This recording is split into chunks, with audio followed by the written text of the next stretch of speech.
What's up, guys? Welcome back. Welcome back to SparkLight. It's actually been it's been not a super eventful week. It was only one game. It was one game. They played had a week off and then played the Mystic. As you guys know, last time they played the Mystic, they got absolutely debacled and demolished. That might have been one of the worst performances I've seen from a basketball team in general. It's probably like Houston Rockets game 6. The Houston Rockets game actually this year when they ended up losing to Utah by like 50. And then that game against the Sparks that I've personally witnessed, like that was an abysmal performance. But again, that was also Candace Parker's first game back. So I'm not going to kill him for it. Like I said, I wasn't going to kill him for it. Candace Parker's first game back. The complete nature of the offense completely changed on the fly. I don't think anybody in that game even had a sense of what their role was. So again, not going to kill him for it. But also, that's not, game 34. That's not the last game of the season. You get a chance to see pretty much everybody at least twice. So they maxed up again against the Mystics. Got some payback. Actually won this game. They won by a score of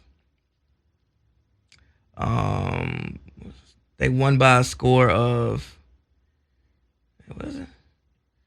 Sorry guys, I'm just trying to okay, here we go. They won by a score of why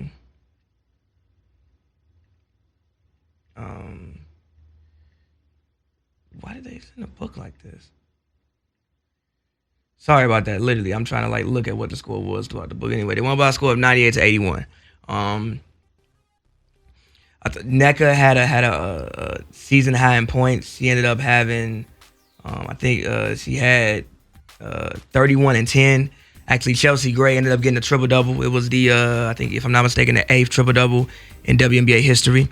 And I remember a quote Coach Fisher had earlier in the season. He said that he could see Chelsea being kind of a double-digit points and assists type player, and I think that obviously she had a triple-double, so she had actually 10 rebounds. 10 rebounds along with that. I don't think you'll see her. He even alluded to it. I don't think you'll see her get 10 rebounds every single game, but I think that the assists, she can end up maybe not double-digit, but she can get close to it every night. I asked them both about it. About Fisher's goal or dream or vision for her as a basketball player, being a double-digit points and assist player.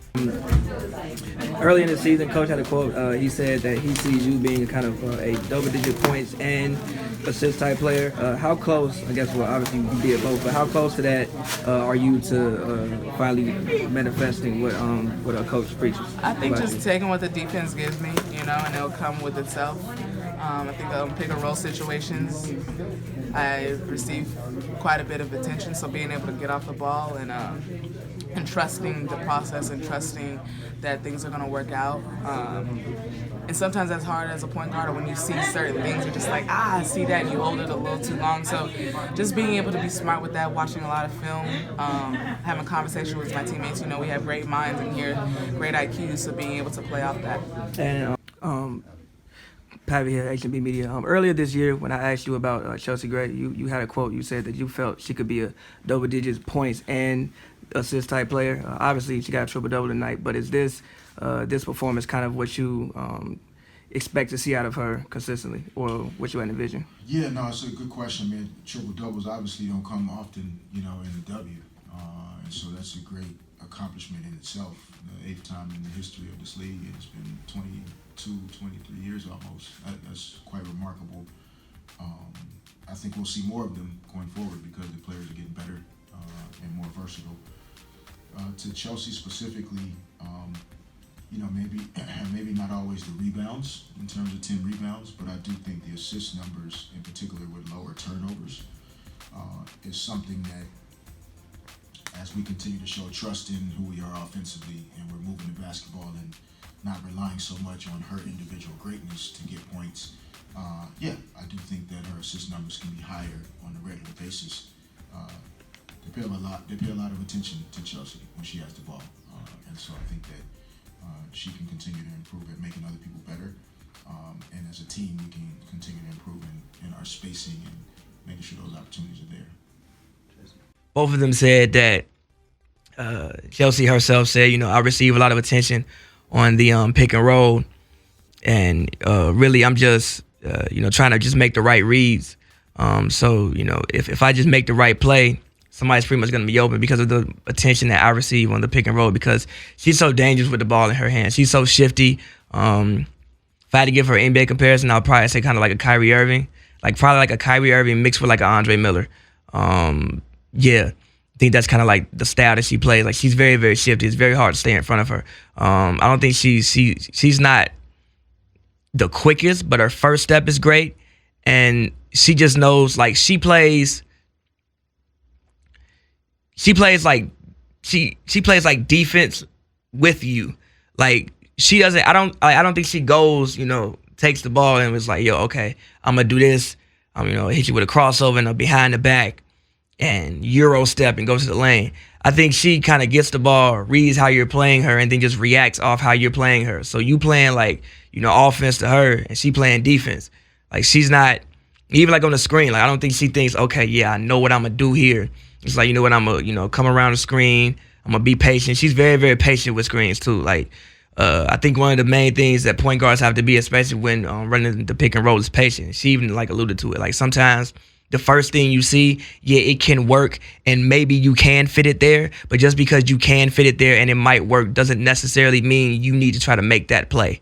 So again, she's extremely patient. I don't even think she had a turnover in this game, if I'm not mistaken. Yeah, I don't think she had. No, she had 2 turnovers, but she had 13 assists. So 2 turnovers and 13 assists, basically, to me, that's like you had 11 assists, basically. Man, and Nneka, 5 of 7 from 3. If you just started watching the Sparks this season, and you look and you was like, oh man, Nneka was an MVP. Like she didn't she's been great defensively, but I think that she's had a great season. But to the casual fans, the casual eye, I don't know if they would notice, but last night was MVP Nneka. I mean, she made it a mission to come out. I think all of them wanted to just make a statement to Washington. They alluded to that. I asked Sydney about that after the game. Washington is one of the better teams in the league, so you might see them down the line. And they embarrassed you last time at home in Staples, so you definitely want to come out, give a performance, and show we not the same team. If you see us down the line, that first game of footage, don't even watch that. Don't even watch that game, because that's not us no more. And I think Nneka came out from the jump, was super aggressive. She was shooting the ball confidently. Like, when she got it from distance, she didn't pause on the shot. Like, when she got it and she had any daylight, she would take it. And I love to see. And obviously, I don't think she'll shoot 5 or 7 from 3 every night. I don't think they'll shoot 50%. 51% from 3. I don't think they'll do that every night. But I do love the fact that she wasn't hesitant when shooting the ball, because that just spaces out the floor for everybody. When she's out there and knocking the jumper down, that makes driving lanes for Candace. That makes driving lanes for Raquana. That makes driving lanes for Chelsea. That makes driving lanes for Kalani. Not Kalani, for Elena. Like, she's knocking down shots and stretches out the defense, and you also probably taking the center, and now they have to go out there and guard her, or the 4, and now they have to go out there and guard her. Now there's one less big body down low for the guards when they get in the paint. Man, this, like I said on the last episode, I think if they could get past Washington, they should run the table in July. I think they play the next 3 games on the road. Now, granted, it's on the road, it won't be easy, but the basketball I'm seeing out the Sparks, they, to me, in my humble opinion, look like the best team in the WNBA, especially talent-wise. You got so many people that you can have that night from. You got at least, looking at this roster, Candace, Nneka, Raquana, Chelsea, Shanae. You got at least that's 1, 2, 3, 4, 5. I think 5 people who can realistically go for double digits any night. realistically. And Tierra, with the way she's been playing offensively, I think early in the year she was hesitant on her shot, and I think that now she understands, like, yo, you just have to shoot it. Like, when you get a look, you can't pass up open looks. There's nothing worse than that. That messes up offense more than anything. When you have a look, you have to shoot the ball. You can't be scared. You can't have that open look, turn it down, because then now you're getting late in the shot clock, and now you passing the ball, and again, it's late in the shot clock, and now somebody got an ISO, and no, just put the ball up, put it up, live with what happens. If it's like, I don't ever mind people missing shots. Me personally, this is me going into my Pavy, coaching thinking hat. I never mind people missing shots if they're good shots in the flow of the offense. Now, if you out there, jacking up idiot threes with people hanging all over you, then I got an issue. But if you missing shots in the flow of the offense, I never mind that. Like, even like Kalani, right? Like, she had, 3 offensive rebounds, right? 5 rebounds total. She missed all 3 of those shots, but I'm not mad at her for missing those shots.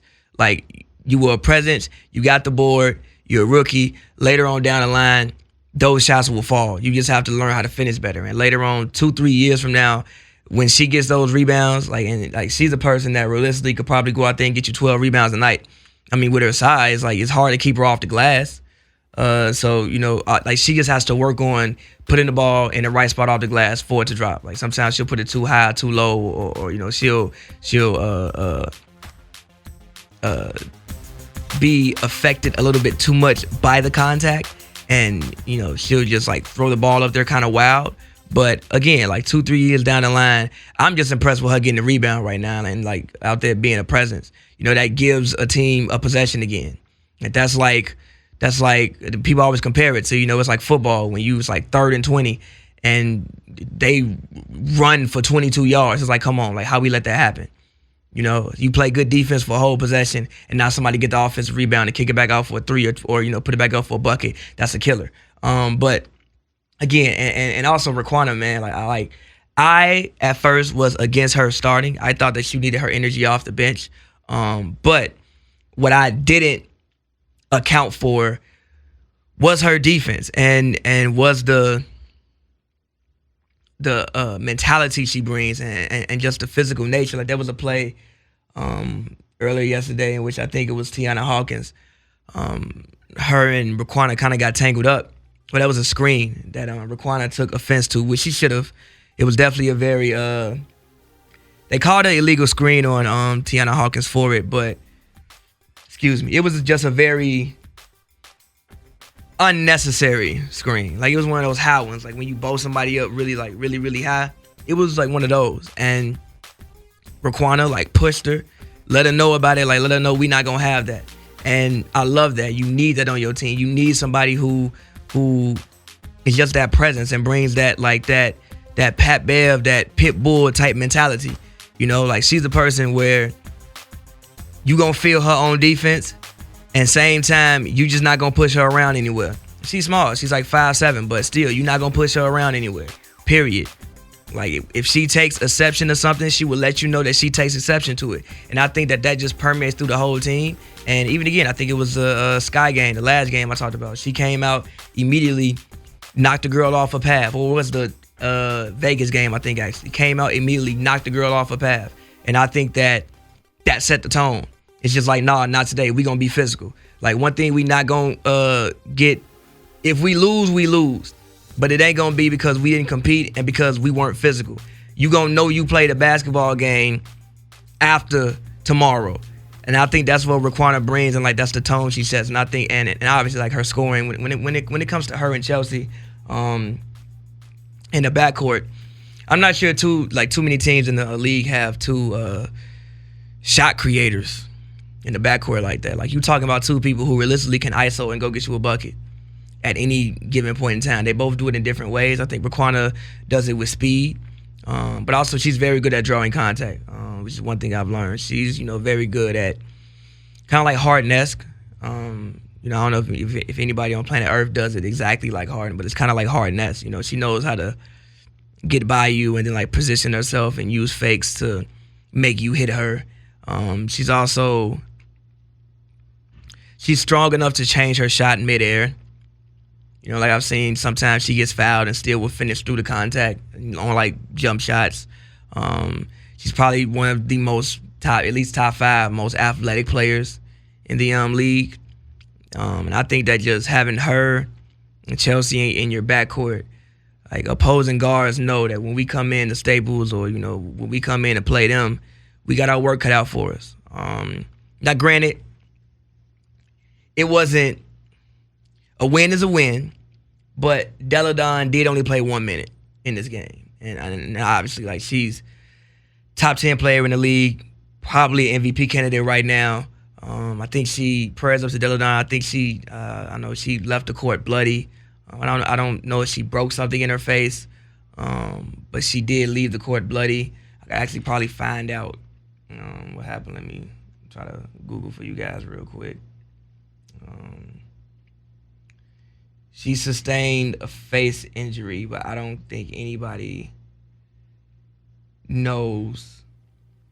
Yeah, I don't think anybody knows what it is yet. But it was definitely a face injury. She left the game bloody. I actually didn't see it happen.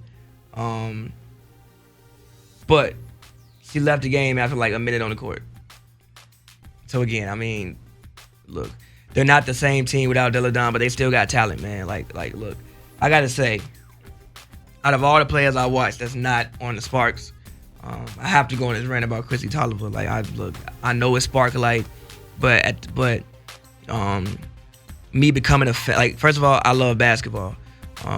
So, you know, basketball is actually a quote that Fish actually said that I might actually put in here for you guys. One thing I know about the league is that it's actually extremely physical. Did the physicality surprise you at all a little bit? No. No, I just having watched it and been a fan of it, and then, you know, for sure between December and May watching a ton of film, it's almost the same. I mean, I think that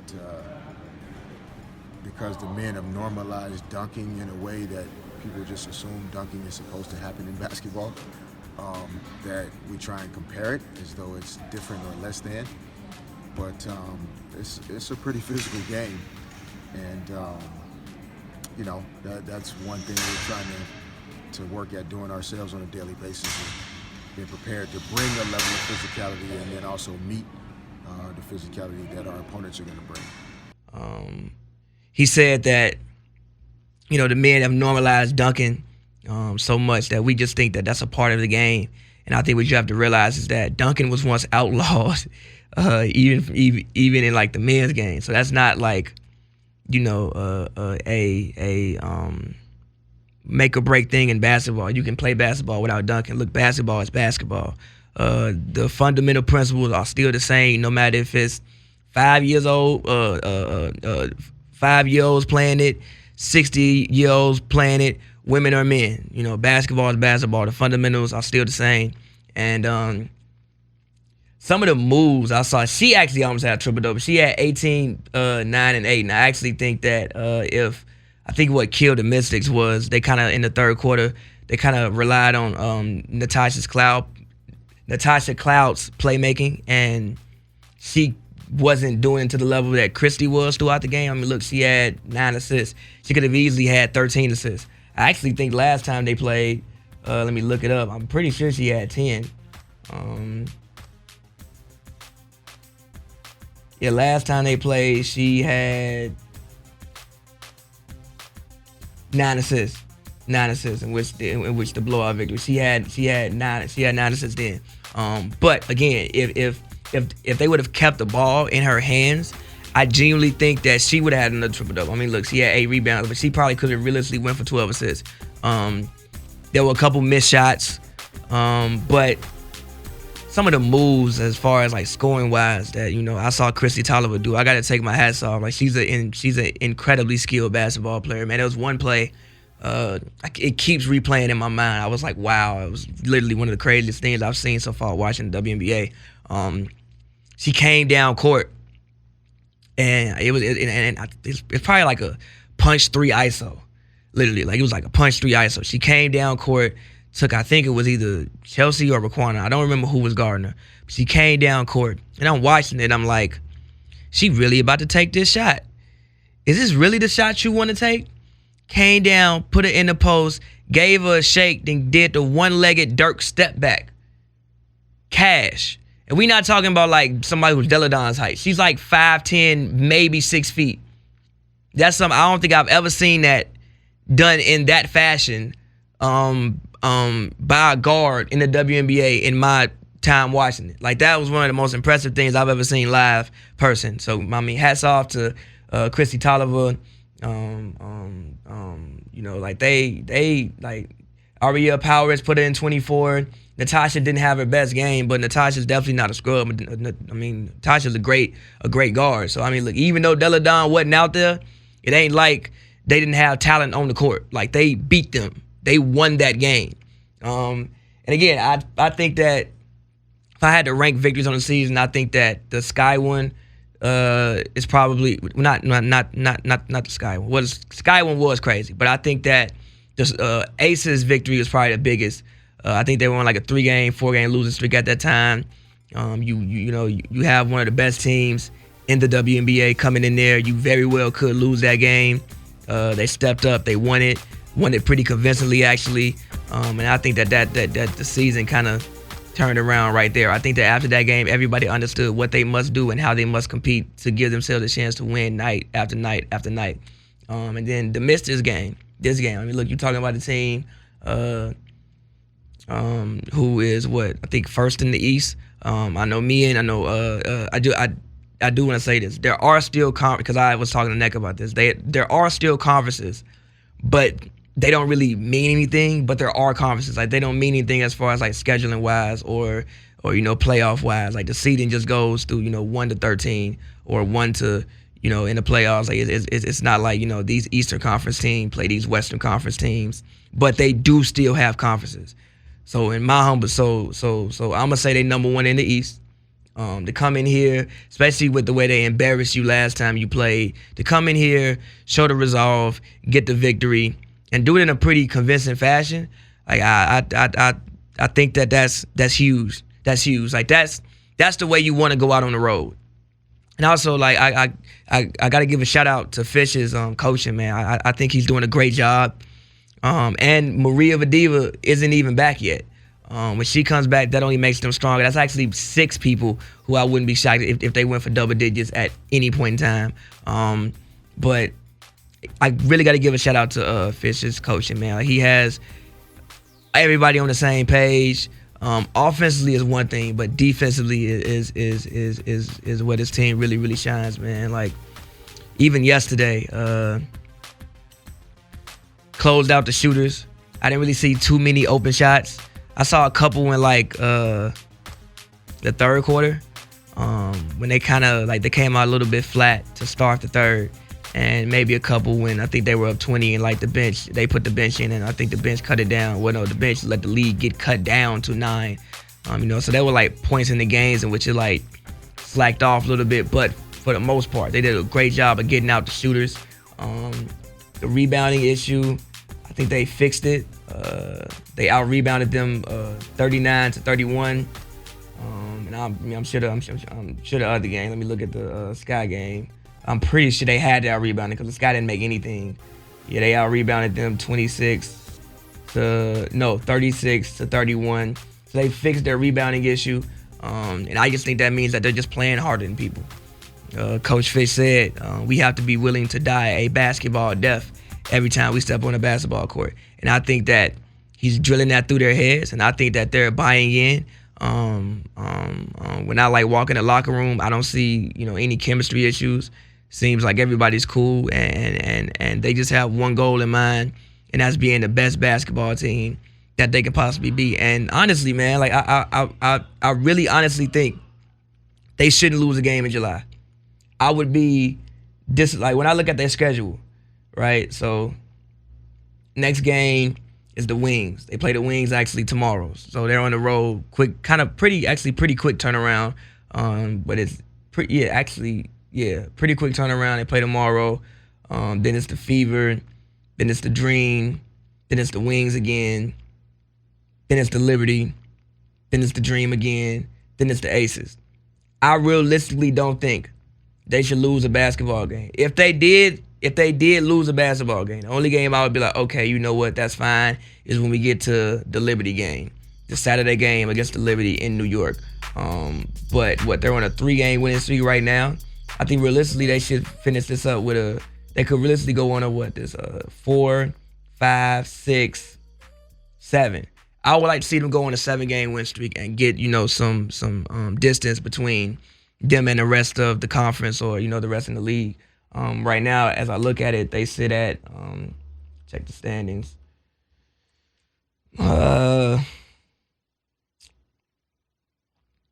They sit at,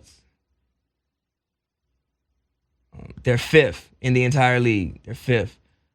Minnesota is 6-8. The Mystics are still first. They're 9-4. Connecticut is 9-5. Vegas is 9-5. They're 5th. By the time July 20th rolls around, I would like to see them be 3rd, at the least 3rd. I think that's doable. I think that's something they should aim for. Connecticut is sliding. They've lost 4 in a row. I think realistically they should get up to 7 wins. I really, really believe that. I don't think any of these teams that they'll play, I don't think anybody has the talent that the Sparks has that they'll play until they match up again against the Aces on August 1st. Realistically, I think that top to bottom, man, this is one of the most talented rosters in the league. I genuinely believe that. And like I said, they shouldn't lose. They shouldn't. And even with Maria getting back, that adds more talent to it. They should not lose a basketball game until at least July 20th, in my humble opinion. That's how I see it. But yeah, man, it's so far. I mean, we're not halfway through the season, but it's been a great experience covering this team. It's been a great experience covering the WNBA as a whole, man. And I really, really encourage everybody who checks out this show or who is just a fan of basketball. Like, my thing is, if you like basketball, there's no way you can go to a WNBA game and not enjoy what you're seeing.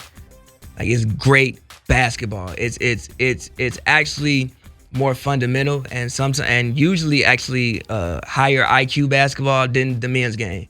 If you just appreciate, like I said, basketball and just good basketball play, I really encourage you to get out to a WNBA game, get out to a Sparks game, and sit down and also, one thing I love about the Sparks is their games are great productions. I'm always impressed and entertained when I go to a Sparks game. Like, it's more than just the basketball play on the court. Like, the play on the court is great, but they always have a greatly produced product. I think it's fun for the kids. They have a great music selection. I think I'm trying to figure out what I want to call them. I guess I'll say the MC. They have an MC throughout the game. Kind of like addressing the crowd, talking to the crowd, and keeping the crowd in and keeping the crowd pumped up. They do a great job with producing the product. So it's not just like you're just going to a basketball game. You're going to an event. It's a family fun event. And again, man, I really, really encourage you, if you're a fan of basketball, to get in and go check out a game. And also, look, the league right now is only, 23 years old. Actually, the Sparks, I don't know if I mentioned it earlier, but the Sparks actually picked up their 450th win. I think they're the most winningest team in the history of the WNBA. So shout out to the organization for that. But I do want to mention this before we get out of here. I know it's a Sparks show, but we just gonna talk about the league as a whole for the last couple of minutes. We got to realize the league is only 23 years old, right? So I'm still in my 20s, but I'm older than 23. I'm 28, actually. So you're just now getting to the point where, you have women who have grown up and never not seen a professional women's league for basketball. And I think that that's very, very important for the next generation of basketball, because you got to think, right? So, like, if you're my age, like, I remember, like, we had this homegirl across the street. Growing up, she was always one of the coldest hoopers in our area. And we would tell her like, yo, you're going to the WNBA, you're going to the WNBA. But there was a point in time in life in which she existed, in which the WNBA didn't exist. So it was like, parents may not want you to aspire to that, or it might not have seemed as real. Like you couldn't like follow the game from the time you were born. It was something that was kind of like ushered in and like brought in and was like something that was new, which is exciting. But it's different when you grow up with something and it's never not there. So it's like, this is a standard now. Like, this is a standard. Women play basketball. If you play in high school, if you play in grade school, you can be a girl and be, 8 years old and have the dream that I want to play in the WNBA. And I think that players coming out now, like, they probably have had that dream since they were like 8 years old. But I think that having the league be around for that long is important. Like, I think it's very important, again, to mention that you're just now getting to the point where you have women in college and women who are coming out of college that are being drafted that don't know a world where the WNBA didn't exist. And I think that that's why you see the players also getting more skilled. Like I said, that was that Chelsea Gray's triple-double was the eighth triple-double in WNBA history. I think that's going to happen more. I mean, Chrissy Tolliver almost had a triple-double in the same game. So you almost had the 8th and the 9th in the same game. Chrissy Tolliver did a one-legged step back. Chelsea Gray has people on skates every single game. That was a pass in which she made, which she legit looked like Magic Johnson. And Nneka, one thing I do want to mention about Nneka that I think people overlook, her hands are amazing. Soft, like hard hands, not being able to catch is a death of a center or a power forward. She has great hands. She catches some passes that could very easily be turnovers. But all these things are skills. So I think that you'll see them be more skilled. Like I mean, even like the jump shot forms you see now are so much better than like the jump shot forms you would have seen 20 years ago. Because the way that we're teaching these women the game is so much better than the teaching of the game 20 years ago. And look, I'm very excited about the future of this league. I'm very excited about the future of the Sparks. I'm blessed and I'm happy to be a part of it. And again, man, like, I think this could be a special season for the Sparks. And again, it's not just about this year for me. It's about the future. It's about, 2021, 2022. Like, when you look at this millennium, the Sparks are actually the most winningest LA basketball team. Now, they don't win a championship every year, but I think if I'm not mistaken, they've been to the playoffs 18 straight years or 17 straight years, something like that. So, look, that's a record. They have a standard of excellence, and I expect that to continue. And yeah, hopefully next time we talk to you, I talk to you guys, they still haven't lost. I'm telling you, I'm calling it right now. 7-game win streak. And yeah, I mean, I guess that's it. It's been SparkLight. And I guess I'll talk to you guys next Monday. Well, Tuesday.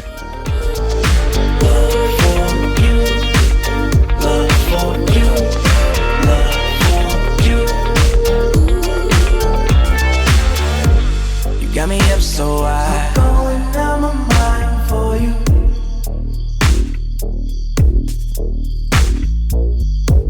You got me up so high.